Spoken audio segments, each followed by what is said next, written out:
Herkese salam. Bu dəfə də sizinlə növbəti gözəl bir xanımın vizajını paylaşıram. Əvvəlcə qaşları sabitləyirik. Qaşların düzgün sabitlənməsi də makiyajda hər bir detal kimi çox önəmlidir. Qaşların altını daha açıq rəngdə korrektorla vurğulayıram. Bundan sonra isə üst hissəsinə sadəcə xanımın üzünə hansı tonda tonalini vuracamsa, örtücü vuracamsa, həmin tonalidən qaşlarının üzərinə də vurdum. Bu, mənim rahat işləməyim üçün, özüm üçün elədiyim bir texnikadır. Sonra xanımın dərisi çox quru olduğuna görə onu 2 dəfə nəmləndirici ilə nəmləndirəcəm. Bir qatını indi vururam, bir qatını isə göz makiyajı bitəndən sonra yenidən edəcəm.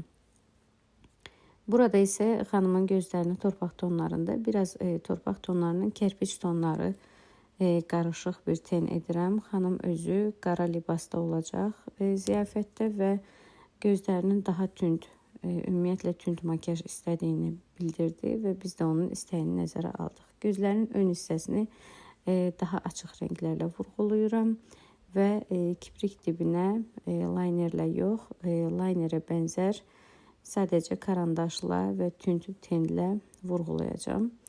Layner formasında olacaq, amma tam şəkildə layner deyil bu. Sonra xanımın üzünü yenidən nəmləndirici ilə nəmləndirib, üzərindən isə tonalini vururuq.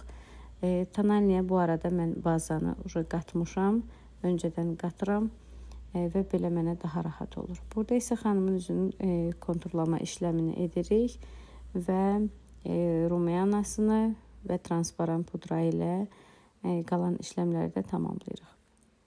Xanımın gözünün altının tonlaşması, işlənməsi qalmışdı. Bunu özüm ən sona saxlamışdım. Sonda isə bunu da tamamladıq və eyni tonlardan istifadə edib azca da qara kölgəni yarımçıq gözünün altına vurdum.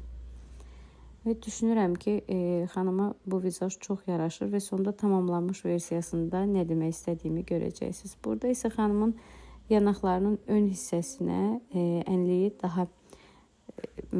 daha açıq tonlarda, çəhrayı tonlarda vurdum və üzərindən isə aydınlatıcı ilə, yəni highlighterla lazım olan nahiyələrini daha belirgin formaya gətirdik.